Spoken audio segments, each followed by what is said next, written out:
Hello बच्चों, स्वागत है आपका आपके अपने YouTube चैनल पर। तो बच्चों, हमारी क्लास को आगे बढ़ाते हैं। अब तक हमारे चैप्टर नंबर फर्स्ट से रिलेटेड 4 पार्ट हम पढ़ चुके हैं। तो चैप्टर नंबर फर्स्ट हमारा कंटिन्यू चल रहा है, ठीक है बच्चों। और ये जो आज का है पार्ट नंबर 5, ठीक है। Chapter first part number 5। तो आज का हमारा टॉपिक क्या है? तो बच्चों, एक डेफिनेशन हम पहले पढ़ लें जो हमारे टॉपिक में काम आएगी। तो जैसा कि आप छोटी क्लासों में पढ़ के आए हो, तो एक डेफिनेशन हम हेडिंग के रूप में लिखे, चालक तथा विद्युत रोधी। चालक तथा विद्युत रोधी पदार्थ क्या होते हैं? तो छोटी सी डेफिनेशन है, हमारे सिलेबस के अकॉर्डिंग हम चल रहे हैं पॉइंट टू पॉइंट। चालक तथा विद्युत रोधी, ठीक है, यानी कंडक्टर्स एंड इंसुलेटर्स।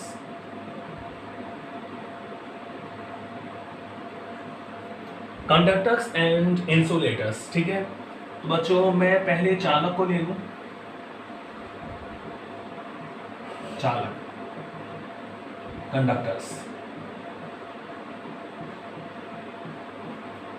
तो चालक कौन से पदार्थ होते हैं? चालक की हम बात करें, चालक कौन से पदार्थ हैं, ठीक है। वो सारी बातें आपको पता है कि प्रत्येक पदार्थ परमाणु से मिलकर बना होता है। परमाणु का समस्त धनावेश जिस स्थान पर केंद्रित होता है उसे हम नाभिक कहते हैं, ठीक है। इसी में लगभग परमाणु का समस्त द्रव्यमान भी केंद्रित माना जा सकता है। इलेक्ट्रॉन के द्रव्यमान को छोड़कर इलेक्ट्रॉन चक्कर लगा रहा है, परमाणु की अलग अलग कक्षाओं में लगा रहा है। जिस कक्षा में इलेक्ट्रॉन नाभिक के पास है तो उस इलेक्ट्रॉन पर एक विद्युत आकर्षण बल लग रहा है, और जो नाभिक के पास है वहां आकर्षण बल ज्यादा होता है तो वो इलेक्ट्रॉन बाउंड होता है। और जैसे जैसे हम नाभिक से दूर चलते हो तो इलेक्ट्रॉन का नाभिक से बंधन है वो कम होता जाता है। ये जो महत्तम कोश का इलेक्ट्रॉन है उसका जो बाउंडेशन है, उसके जो बाइंडिंग है वो कम होती है, ठीक है। उसको अपन मुक्त इलेक्ट्रॉन भी बोल सकते हैं, क्लियर है। तो बच्चों, चालक मतलब क्या होता है? चालक ऐसे पदार्थ होते हैं जिनमें विद्युत का प्रवाह, देखो इसको मैं डेफिनेशन के रूप में लिख दूं कि वे पदार्थ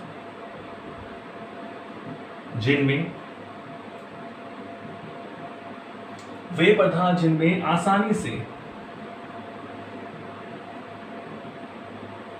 आसानी से आवेश बोल दूं मैं, या मैं विद्युत भी बोल सकता हूं,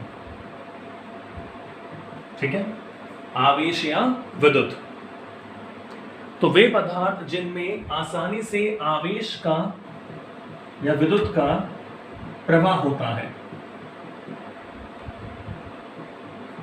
तो ये छोटी सी डेफिनेशन हमारे पास, जिनमें धारा का प्रवाह हो जाए आसानी से, तो वे पदार्थ जिनमें आसानी से आवेश का प्रवाह होता है वो क्या कहलाते हैं बच्चों? चालक कहलाते हैं।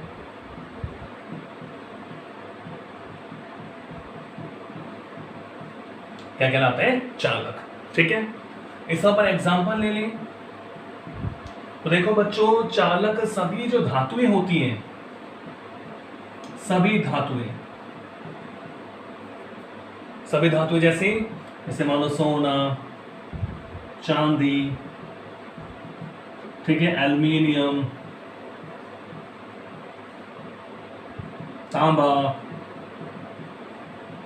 और भी कई सारे, सभी धातुएं चालक होती हैं। जो धातुएं होती है वो अच्छी चालक होती हैं, यानी वहां आवेश का यानी विद्युत का आसानी से क्या होता है बच्चों? प्रवाह हो जाता है।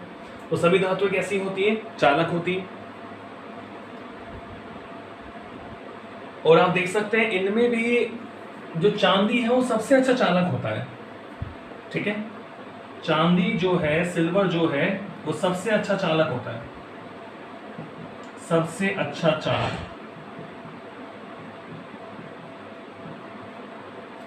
तो आप कहोगे सर फिर तो धारा का प्रवाह करने के लिए, इलेक्ट्रिक करंट के फ्लो के लिए हम चांदी के तार ले लें, तो हम नहीं ले सकते क्योंकि चांदी महंगा है। तो हम यहाँ तांबे को काम लेते हैं, ठीक है ना।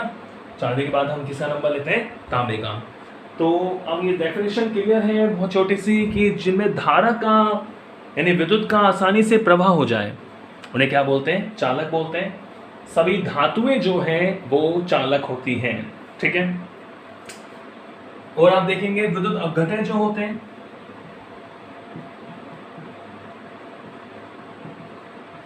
विद्युत अपघटन यानी सेलों का जो विलयन होता है, जो अपन सेल बनाते हैं, सेल का जो विलयन होता है वो भी चालक होते हैं, क्योंकि विद्युत अपघटन सेल, तो विद्युत अपघटन में धारा प्रवाह होता है, ठीक है ना।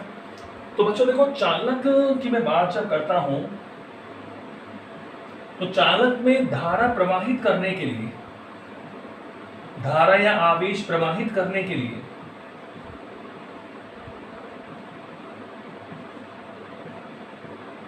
कौन होते हैं? मुक्त इलेक्ट्रॉन्स होते हैं।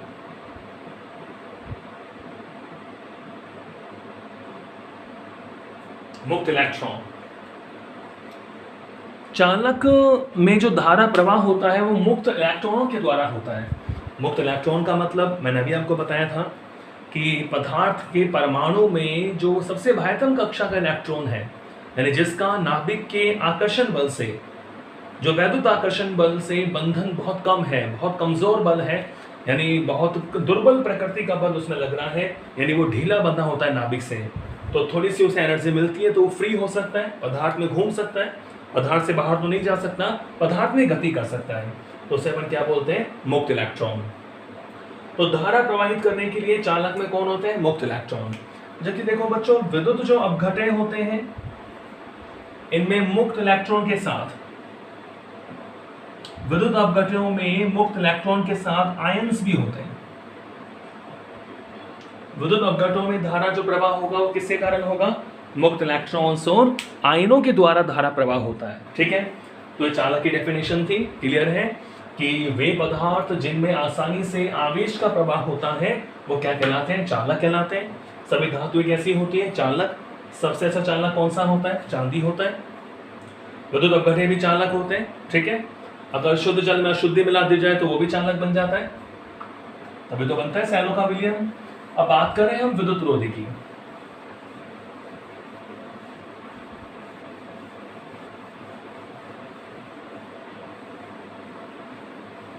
दूसरी डेफिनेशन में लेता हूं विद्युत रोधी।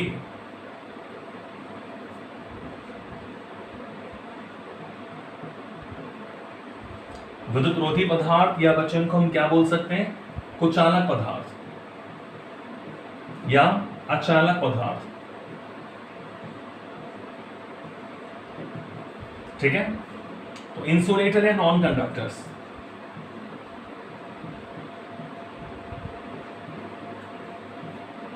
इंसुलेटर या नॉन कंडक्टर्स। तो बच्चों, विद्युत रोधी या कुचालक पदार्थ क्या होते हैं? तो बिल्कुल जिनमें धारा का प्रवाह यानी आवेश का प्रवाह यानी विद्युत का प्रवाह नहीं होता है उन्हें हम क्या बोलते हैं? विद्युत रोधी, कुचालक बोलते हैं। तो क्या डेफिनेशन बनेगी इसकी कि वे पदार्थ जिनमें आसानी से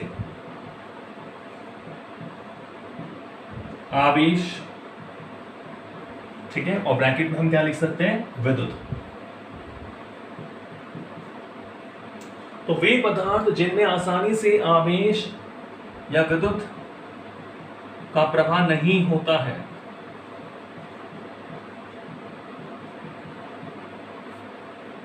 जिनमें आसानी से आवेश का प्रवाह नहीं होता है वो क्या कहलाते हैं? विद्युत रोधी कहलाते हैं। विद्युत रोधी कहलाते हैं, ठीक है। तो फॉर एग्जाम्पल हम ले सकते हैं, जैसे भी हमारा कांच, लकड़ी, प्लास्टिक, इनमें विद्युत प्रवाह नहीं होता। रेशम, शुद्ध जल, एबोनाइट, एटसेट्रा। तो वे पदार्थ जिनमें आसानी से धारा प्रवाह नहीं होता है उन्हें हम क्या बोलते हैं बच्चों? कुचालक बोलते हैं। क्लियर है? तो इसका मतलब ये हुआ कि कुचालकों में धारा प्रवाह के लिए कौन नहीं होती? बिल्कुल मुक्त इलेक्ट्रॉन नहीं होते, ठीक है। कुचालकों में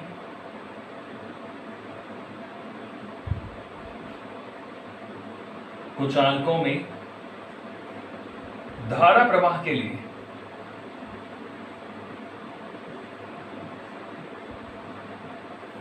कुचालकों में धारा प्रवाह के लिए मुक्त इलेक्ट्रॉन नहीं होते हैं। क्या नहीं होते? मुक्त इलेक्ट्रॉन्स नहीं होते हैं।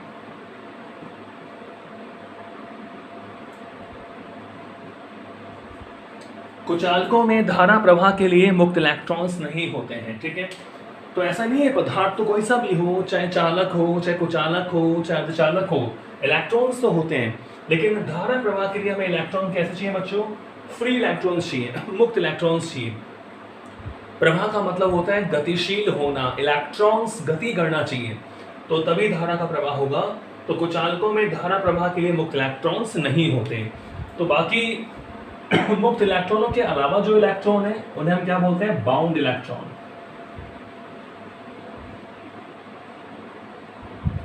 क्या बोलते हैं उनको बच्चों? बाउंड इलेक्ट्रॉन बोलते हैं। क्या बोलेंगे? Bound electron. ठीक है ना, यानी बद्ध इलेक्ट्रॉन। बद्ध इलेक्ट्रॉन। ठीक है, तो दो तरह के इलेक्ट्रॉन हमारे पास हैं। बाउंड इलेक्ट्रॉन जो नाभिक से बंधित हैं, जो नाभिक के आकर्षण बल से बंधित हैं, वो बाउंड इलेक्ट्रॉन है। और जो फ्री है वो फ्री इलेक्ट्रॉन है, जो पदार्थ में गति कर सकते हैं। तो बच्चों मैंने जैसा एग्जाम्पल लिखा है रेशम, ये मैंने लिखा ताकि आपके दिमाग में कुछ आए। रेशम लिखा मैंने, एबोनाइट्स लिखा। तो आप कहोगे सर रेशम आपने जब घर्षण किया था तो रेशम पर पॉजिटिव चार्ज था, वो आवेशित थी, और एबोनाइट पर नेगेटिव चार्ज था, वो भी आवेशित थी। तो इसको हम समझें कि ये आवेश के प्रवाह की बात है।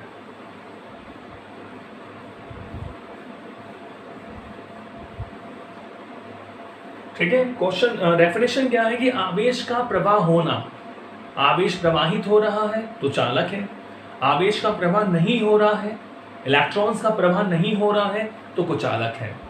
तो इलेक्ट्रॉन्स का प्रवाह नहीं हो रहा है, इसका मतलब ये नहीं है कि उस पर कोई आवेश नहीं है, कोई चार्ज नहीं है। चार्ज तो है बट वो बाउंड है, वो स्टैटिक चार्ज है, वो स्थिर आवेश है, गति नहीं कर रहा। तो जैसे मान लो हमने भाई हमारी जो हमने कांच की छड़ ली, मान लो इसको मैंने रेशम से रगड़ा, तो रेशम से रगड़ने पर ये जो कांच की छड़ थी, ये कांच की छड़ थी, इसको मैंने किससे रगड़ा था? रेशम से। तो चार्ज ये स्थिर है। ठीक है ना, जैसे मान लो मेरे पास ये छड़ है और मैं इस वाले पार्ट को रब कर रहा हूं, ये मान लो रेशम का कपड़ा है, तो इसमें इस पार्ट को रब कर रहा हूं, तो जहां से मैं रब करूंगा चार्ज वही रहेगा।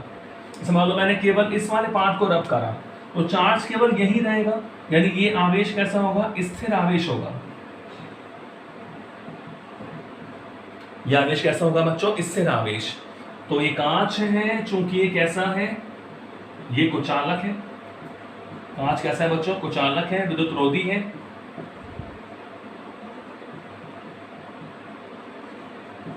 तो इसलिए आवेश गति नहीं करेगा। जिस स्थान पर आवेश की उत्पत्ति हमने कराई है, आवेश जहां पर उत्पन्न हुआ है वो स्थिर रहेगा, यानी गति नहीं करेगा।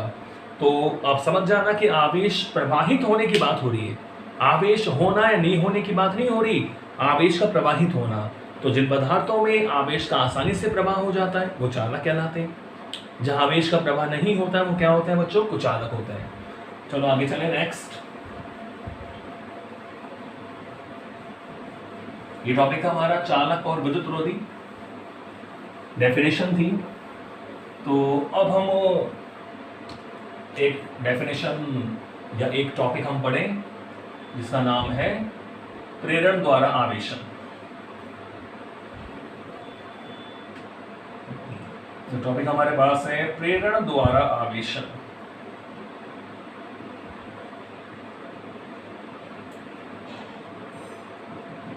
प्रेरण द्वारा आवेशन, चार्जिंग बाय इंडक्शन। प्रेरण द्वारा आवेशन, इसको हम बोल देते हैं charging by induction. Induction, induction बना है बच्चों इंड्यूस शब्द से, इंड्यूस, ठीक है। इंड्यूस का मतलब क्या होता है? प्रेरित करना। इंडक्शन इंड्यूस से बना है, इंड्यूस का मतलब क्या होता है बच्चों? प्रेरित करना। तो चार्जिंग बाय इंडक्शन, प्रेरण द्वारा आवेशन। तो बच्चों हम पहले जो अपने लास्ट वीडियोस में हमने पढ़ा है वो घर्षण द्वारा आवेशन हमने पढ़ा था। वो हमने क्या पढ़ा था? घर्षण द्वारा आवेशन हमने पढ़ा, ठीक है। वो हमने क्या सीखा था कि भाई पहली वस्तु है, ये कोई दूसरी वस्तु है, इनको हमने घर्षण कराया, टच कराना पड़ा, तो एक वस्तु पर पॉजिटिव आ गया, दूसरी वस्तु पे क्या आ गया? नेगेटिव आ गया। जितना पॉजिटिव होगा उतना ही क्या होगा? नेगेटिव। जिस वस्तु से इलेक्ट्रॉन जाएंगे वो पॉजिटिव, और जिस वस्तु पे इलेक्ट्रॉन आएंगे वो नेगेटिव। तो आवेशन की एक विधि हम पढ़ चुके हैं जिसे हमें नाम दिया है घर्षण द्वारा आवेशन। अब ये आवेशन की दूसरी विधि हमारे पास है जिसका नाम है चार्जिंग बाय इंडक्शन, यानी प्रेरण द्वारा आवेशन, ठीक है बच्चों। तो चलो समझने का प्रयास करते हैं इसको। तो सपोज करो मैंने आपसे कहा कि भाई आपके पास ये कोई धनावेशित छड़ है, मानो कांच की छड़ है रेशम से रगड़ी, ठीक है ना। ये कोई धनावेशित छड़ मेरे पास है, धनावेशित छड़, ठीक है। अब मैंने आपसे कहा कि भाई मेरे पास ये कोई मेटेलिक बॉडी है, ये धातु का गोला है, धातु का गोला है, इसको मैंने स्टैंड पे रखा हुआ है,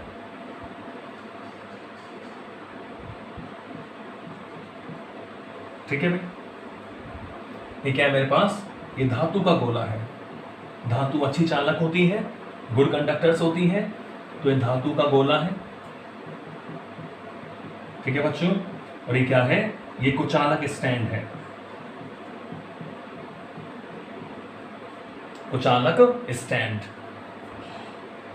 ताकि आवेश नीचे नहीं आ जाए।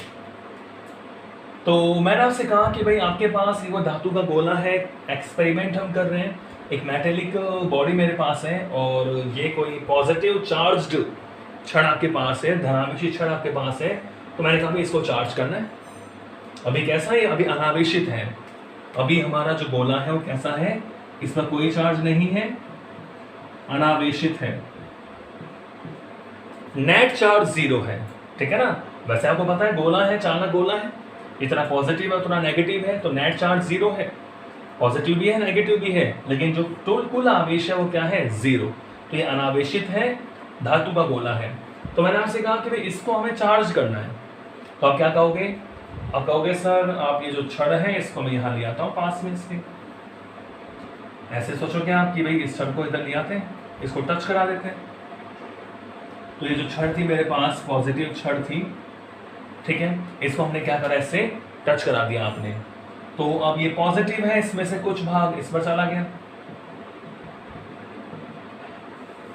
तो ये चार्ज हो गया, ठीक है बच्चों। तो देखो इनमें इस वाली मेथड में हमने इसको टच करा है, तो इसको तो बोलते हैं संपर्क द्वारा आवेशन। इसको हमने क्या बोल दिया? संपर्क द्वारा आवेशन या चालन द्वारा आवेशन।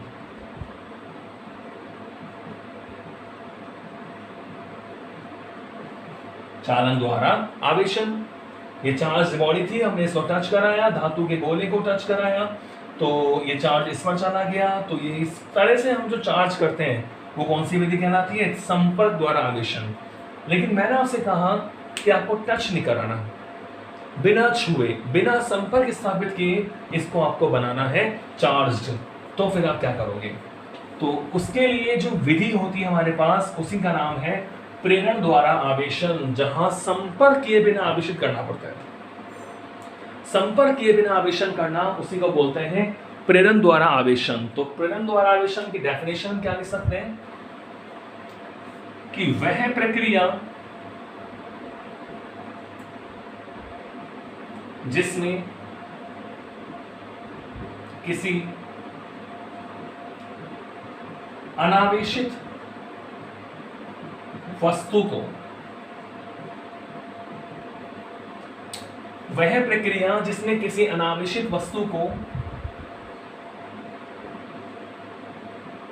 आवेशित वस्तु से संपर्क किए बिना,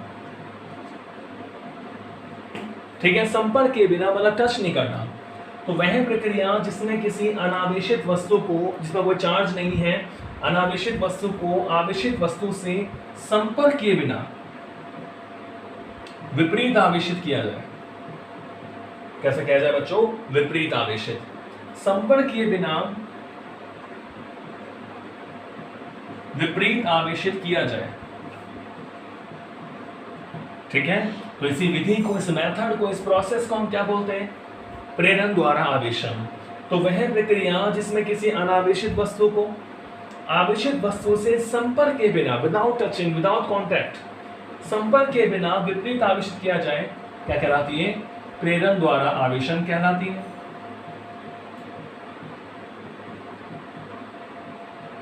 प्रेरण द्वारा आवेशन कहलाती है। तो इसकी डेफिनेशन हो गई, प्रेरण द्वारा आवेशन, ठीक है। तो वह प्रक्रिया जिसमें किसी अनावेशित वस्तु को आवेशित वस्तु से संपर्क किए बिना आवेशित किया जाए, वो भी कैसा? विपरीत आवेशित किया जाए। तो ये जो विधि है वो क्या कहलाती है? प्रेरण द्वारा आवेशन कहलाती है, ठीक है बच्चों। अब देखो, समझे इसको हम कैसे करें। तो सपोज करो हम कैसे करें, एक हमने चालक गोला लिया, चालक गोला, इसको हमने कुचालक स्टैंड पे रख दिया, ठीक है बच्चों। ये क्या है? चालक गोला है, धातु का गोला बोल दो इसको मैं, धात्विक गोला,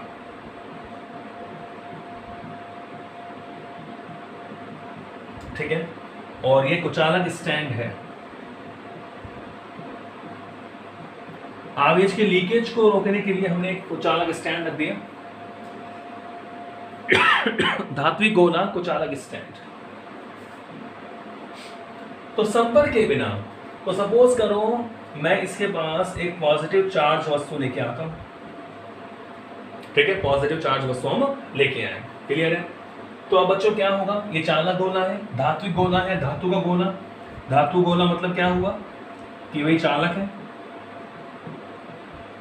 ठीक है। और चालक मतलब क्या हुआ कि भाई चालक में तो बहुत सारे क्या होते हैं? मुक्त इलेक्ट्रॉन्स होते हैं। चालक मतलब मुक्त इलेक्ट्रॉन्स, याद रख लो इसे अब आप। चालक मतलब मुक्त इलेक्ट्रॉन्स, बहुत ज्यादा मुक्त इलेक्ट्रॉन्स होते हैं चालक में, इसलिए धातु जो है वो गुड कंडक्टर्स होती हैं। तो अब देखो बच्चों, ये धात्विक गोला है, अब ये अनचार्ज्ड है, इसमें कोई आवेश नहीं है, नेट आवेश 0 है। तो अब जैसे ही पॉजिटिव इसके पास आया तो क्या होगा? पॉजिटिव बैठा है इसके पास, तो अब इसके जो मुक्त इलेक्ट्रॉन उन पर फोर्स लगेगा, आकर्षण बल लगेगा। इस चालक के अंदर जो मुक्त इलेक्ट्रॉन्स है उन पर फोर्स लगेगा, और वो जो मुक्त इलेक्ट्रॉन्स है वो इसके पास आ जाएंगे। मुक्त इलेक्ट्रॉन्स यानी नेगेटिव जो इलेक्ट्रॉन है वो आकर्षण बल के कारण इस पॉजिटिव के पास आ जाएंगे, और जो पॉजिटिव है क्योंकि जहां से इलेक्ट्रॉन आएंगे वहां पर क्या आ जाएगा? पॉजिटिव आ जाएगा। इलेक्ट्रॉन की कमी के कारण क्या आएगा? Positive charge. तो इसमें जो नेगेटिव चार्ज है वो तो इससे आकर्षित होकर इससे पास आ जाएगा। इसे मान लो इसके दो सरफेस में मान लेता हूं, ये तो इसका ए सरफेस है और ये इसका कौन सा सरफेस है? B surface. तो देखो बच्चों, जो इसके पास वाली सतह है, यानी इस आवेशित वस्तु के पास वाली जो सतह है, इस पर विपरीत आवेश आ गया, और दूर वाली सतह पर क्या आ गया? समान आवेश आ गया, क्योंकि प्लस माइनस को तो अट्रैक्ट करेगा और प्लस को क्या करेगा? प्रतिकर्षित करेगा। तो बताओ क्या हो गया चार्ज हमारा गोला? आप हो गए सर हो गया, नेगेटिव आ गया, पॉजिटिव आ गया, तो हो गया चार्ज गोला? बिल्कुल नहीं हुआ, क्योंकि नेट चार्ज अभी क्या है? 0, क्योंकि जितना नेगेटिव है उतना पॉजिटिव भी है, और नेट चार्ज क्या है बच्चों? 0। तो हम क्या करेंगे इसको? अब क्या करते हैं इसको हम, तो ये तो हमारा बच्चों चित्र नंबर ए हो गया, फिगर नंबर ए लिख देता हूं इसको मैं, ठीक है। अब सेकंड वाले फिगर में अगले स्टेप में इसको हमें क्या करना है?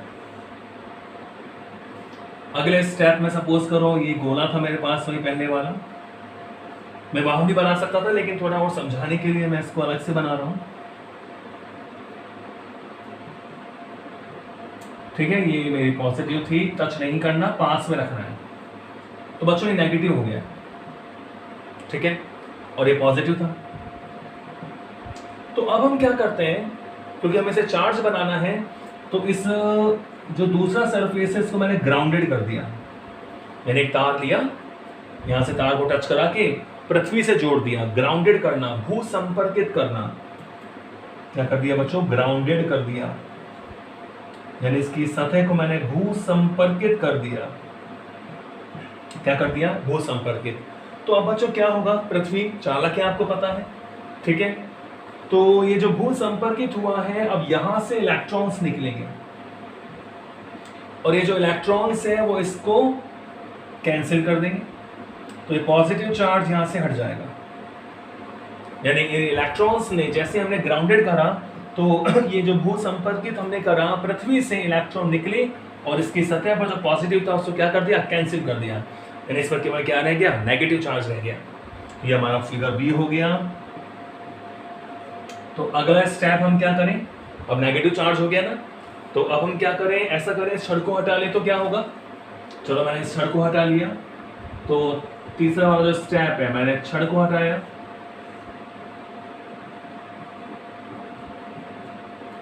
इस छड़ को मैंने हटा लिया, तो बच्चों नेगेटिव चार्ज है तो इलेक्ट्रॉन ही तो है, सेम चार्ज है, इलेक्ट्रॉन हमारे पास है। तो अब इलेक्ट्रॉन के बीच में क्या होगा? प्रतिकर्षण होगा और ये इस तरह फैल जाएंगे। ठीक है बच्चों, तो आप ऐसा भी सोच सकते हैं 3 है तो ज्यादा आगे, ऐसे नहीं है, वो मैंने ऐसे बना दिया, आप चाहे 3 ही बना लो। कभी सोचो वहां तो 3 इलेक्ट्रॉन है, यहाँ कैसे आ गए? तो कैसे बना सकते हो? एक और बना देता हूं मैं, ठीक है। तो जैसे ही मैंने छड़ को हटाया तो इलेक्ट्रॉन्स के बीच में क्या हुआ? प्रतिकर्षण हुआ और ये चालक गोले पर फैल गए। तो अब हमारे पास क्या मिल गया? फिगर नंबर सी में, इस फिगर नंबर सी में हमें एक ऋणावेशित गोला मिल चुका है। क्या मिल चुका है बच्चों? ऋणावेशित गोला, ऋणावेशित चालक गोला हमें प्राप्त हो गया है, जो पहले अनावेशित था। तो हमने प्रेरण विधि से इस चालक गोले को, जो अनावेशित था, इसको हमने क्या बना दिया? ऋणावेशित बना दिया। बिना छुए, बिना कांटेक्ट किए, बिना संपर्क किए हमने इस अनावेशित गोले को क्या बना दिया? चार्ज बना दिया, वो भी कैसा? नेगेटिव चार्ज बना दिया। तो इस तरह हम किसी गोले को, किसी चालक को बिना छुए क्या कर सकते हैं? आवेशित कर सकते हैं। इस विधि को हमने क्या बोल दिया? प्रेरण द्वारा आवेशन। क्वेश्चन में भी है आपके एनसीईआरटी का पहला उदाहरण है कि आप किसी चालक गोले को बिना छुए कैसे ऋणावेशित कर सकते हो या धनावेशित कर सकते हो। तो क्लियर सी बात है। अगर इसी का मैं थोड़ा अपोजिट सोचूं, अगर मैं आपसे कहूं कि इसे आपको धनावेशित करना है, तो आप यहाँ कौन सा चार्ज लेके आओगे? नेगेटिव चार्ज लेके आओगे। तो ठीक है बच्चों, आज के लिए इतना ही। मिलेंगे नेक्स्ट वीडियो में, इसमें बारे में एक चर्चा और करेंगे, एक से एप्लीकेशन और पढ़ेंगे, जहां एक की जगह 2 गोले हम लेंगे। तो नेक्स्ट वीडियो में पढ़ेंगे। तब तक आप पढ़ते रहिए, खुश रहिए। Thank you.